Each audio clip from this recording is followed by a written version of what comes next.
I personally learned a lot about robotics coding as well as using critical thinking to apply to real-world issues. As a girl, I want to promote girls in STEM because I believe that girls can do a lot of great things in the future.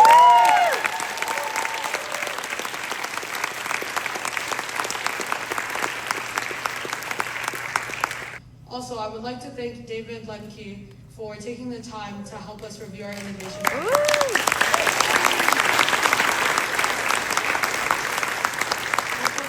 This wouldn't have happened. None of this would have happened if he didn't answer any of my code emails and code calls.